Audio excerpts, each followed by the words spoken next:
All right. Greetings, everyone. This is Eric Stewart from Fishing Fanatics, and I got an awesome podcast today with Jamie Hartman. Jamie is a 12-year pro in the circuit, and he's won two Elite Series titles, one in 2019 at Lake Guntersville, another one in 2019 up in his hometown in New York. So how you doing, Jamie?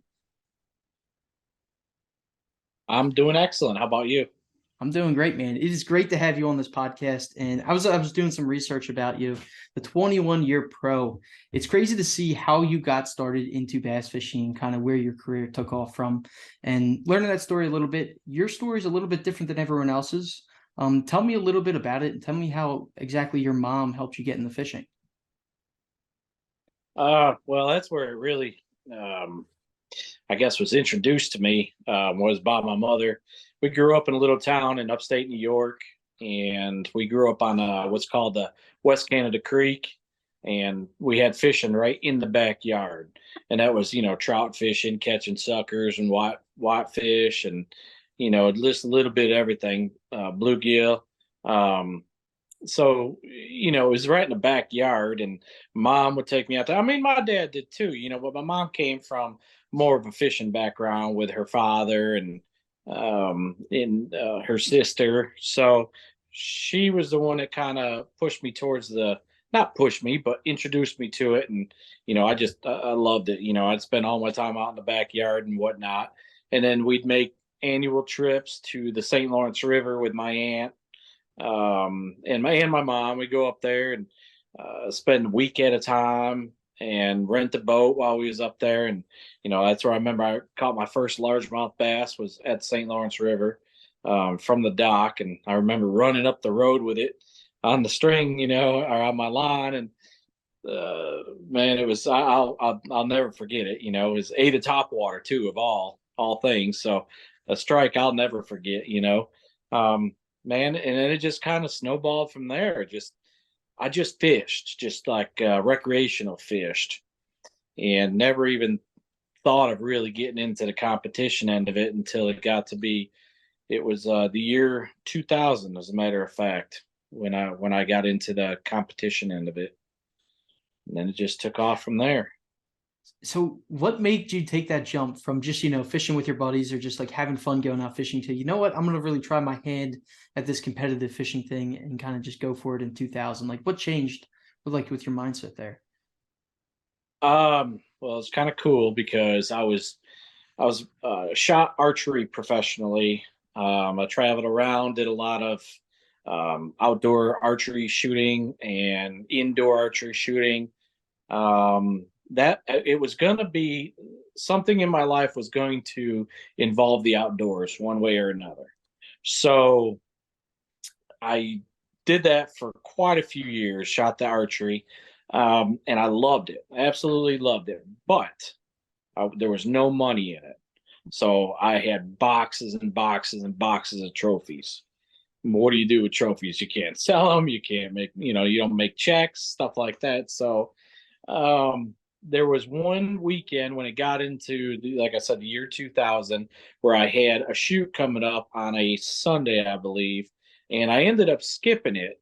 And I fished a local, I don't know, they put on a local tournament down at what's called the Barge Canal, the Mohawk River in upstate New York. So I skipped the archery shoot and I went to this thing. Um, and I ended up winning it, and I ended up winning big bass.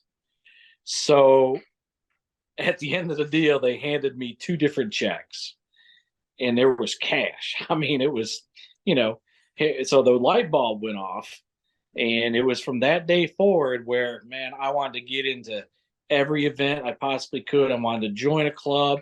I ended up joining two different clubs, got a buddy to fish with me as a partner, and it just went from there. My buddy didn't want to proceed going, professionally with it, or just stepping up the ladder. So I took on a new partner, and then it just ended up where I, was winning tournaments and winning AOI, and I just got pushed to go to the next level, jumped up to the next level, which was in the FLW, the BFLs, where you fish for yourself, you prove yourself, see if you can do it on your own. And I did. And by the time I was finished at that level, I had 7 BFL wins and 5 AOIs. And it was just that time where, man, you got to, okay, I proved it to myself.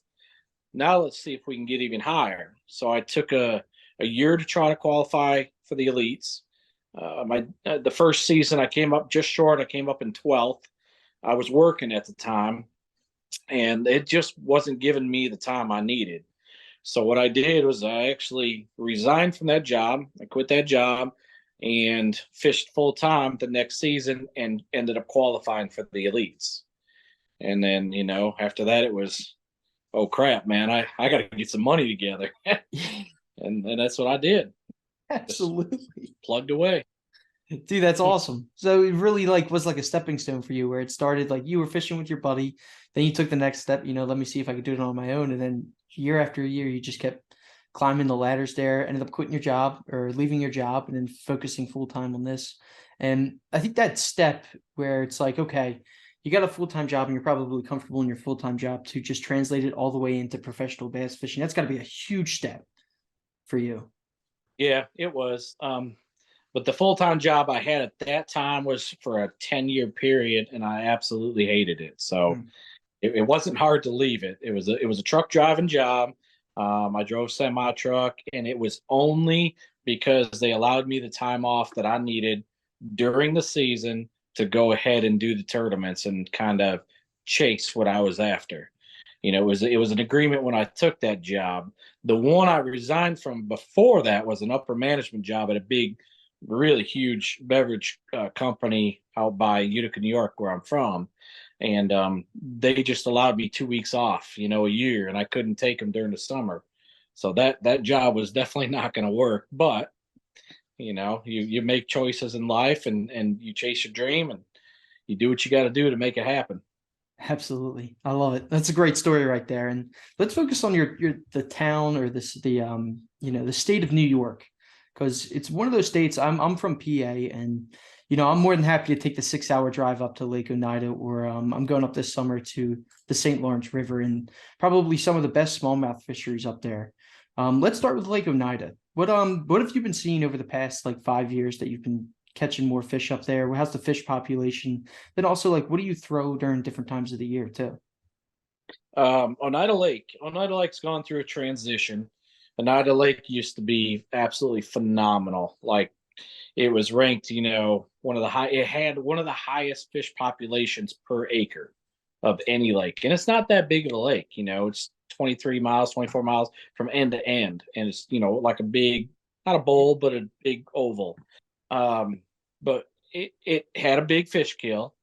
Man, I want to say 4 or 5 years ago now, it had a big fish kill, which was, man, I called it a while back. It's going to happen because there's just too many fish in here. I mean, the smallmouth were, when they schooled up, man, there were hundreds and hundreds of them, and it was the coolest thing because it was one of those lakes you could go to, and you don't see it much except for some of the herring lakes and stuff like that, but you don't see it with smallmouth. Very, very, very rarely. This was one of those lakes that those smallmouth schooled on the bait fish and the perch fry, and it was just world class fishing, man. It was so much fun. And then we had that fish kill, and on top of that, we got gobies introduced. So it definitely has changed the fishing there. The one good thing is the fish have grown up. You used to be able to catch good bags there in the fall. But during the spring, summer, when our season opens, third Saturday of June, so it's after the spawn, and you'd see 20-pound bag here and there, but they're largemouth, mostly largemouth. Your bags would average, you'd have an average bag of 15 pounds of smallmouth. Now you can have those 20 plus pound bags of just smallmouth there. Those gobies have come in, they plumped up the bass, to where our bass grow wide now instead of long, like a Tennessee smallmouth would or something like that. So they grew up there. There is not as many. You can definitely tell the population from the local guys. We can tell you the population is not the same, but the fishing is still out of this world. It's a great place to go to recreation fish, to tournament fish. And like I say, man, those big bags have gotten there now. You catch one out of there now, and they look like they come from an hour up the road at Lake Ontario. So it's still a lot of fun. I do guiding there in the summertime, and my clients have a blast.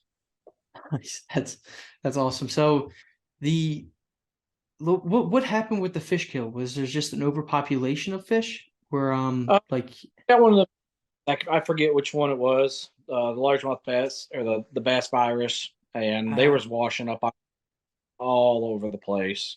I got a buddy that lives on the lake, and he said, man, they were just stacked all the way down the shoreline, just dead fish, dead smallmouth.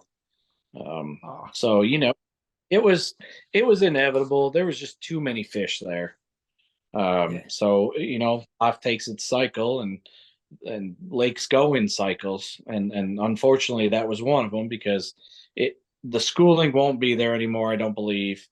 Every so often you see them bust on some fish, but nothing like it was before, because of the gobies, I believe, for sure. They don't have to school up on them bait fish like they used to. They can feed on them gobies whenever, and they gotcha, get a lot of them. gotcha. What about the St. Lawrence River, or any tips about anyone going up there? Because selfishly, I am going up there for the first time ever. So Thousand Islands, what are you looking for? Like, you're going up there, newbie going up there. What are some tips that you would just be like, yo, if you're going up there in this time of the year, do this. If you're going up to this time of the year, do this. Yeah, that's the thing. It's time of year. Yeah.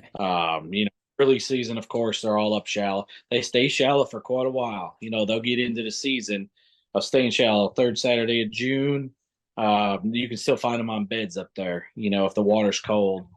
So a lot of shallow fish in the beginning of the season. Then you get into August, and you get into mid-August, and then they start getting deeper. There's always fish shallow still, though. I mean, almost always. You just won't find those huge populations of fish shallow. You can find a lot of good fish, and on a tournament, you can survive shallow for a day, maybe two, but I wouldn't say too much more than that. You got to mix in some deeper stuff with it. So they'll start to move out. It depends how hot it gets. Obviously, the hotter it gets, kind of the deeper they'll go. So when they start getting out there, they're going to go 18 to 21 foot, somewhere's in there, Yep. 15 foot even. Got out on the lake, and they'll just transition deeper, and then it's just a cycle. Comes the fall, starts cooling down, there they come back up again. Yes, you Oh, can catch them out deep, and they come back in, and they're hungry. I mean, and they're big, and that's one of the big things I miss about being up there in the fall, is getting out on Lake Ontario and some of the bays, Chameau Bay and Henderson. When them fish move back up, gosh, they're a lot of fun, and they're like I said, and you sight fish a lot of them. That's how you do it. You can see them cruising all over. So oh you my, just pitching to the ones, and when they bite it, they go crazy because they're in 5 foot, or less, a lot up to 2 foot. you got me excited to go up there. Let me tell you. Depends You what they're got, going. yep, yeah, absolutely.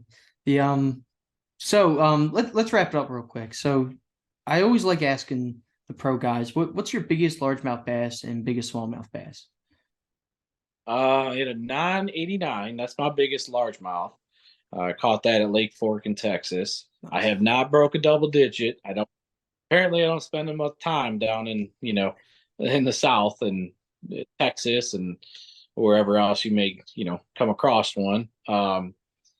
Smallmouth bass is gosh, 6'4" is my biggest smallmouth. So I mean, that's a big fish, but you can, even New York. I mean, gosh, I forgot what they pulled last year. It was well over 7. I think it was pushing 8 pounds last year, if I remember correctly. And it was just, I mean, massively wide. So it pretty cool. I ain't hooked one of them yet, but I've seen a 7 pounder get caught. Mhm. But we had one in the Elite Series year before last that was just over 7. Dude, I could Oh, only imagine the me. shoulders on a smallmouth that is like 7 pounds. That thing's like a football, probably. Like, Yeah. oh my God. Enormous. I mean, someday. Yeah. Someday, please. All right, man. That's awesome. So, Jamie, I really appreciate having you on here. I'd like to take this time at the end of the podcast to kind of let you shout out anything you got going on, like your guide service. Where can people find you for that? And where can people find you on social media and all that good stuff? Yeah, Jamie Hartman Fishing is my contacts through Facebook, and Jamie Hartman Pro Fishing for Instagram. And I do answer stuff through Facebook, or I get to it when I can get to it. I guide up in New York. I guide mainly Oneida Lake during the months of, it'll be beginning of June, July, August, and a little bit of September this year. And taking out 3 weeks during that time period for an event at Lake St. Clair, and 2 events, one in Champlain and one in St. Lawrence River. So in that time period, there'd be 3 weeks there I won't be available. But other than that, man, if I put a post out on Facebook, it just starts filling up, and I can literally guide every day.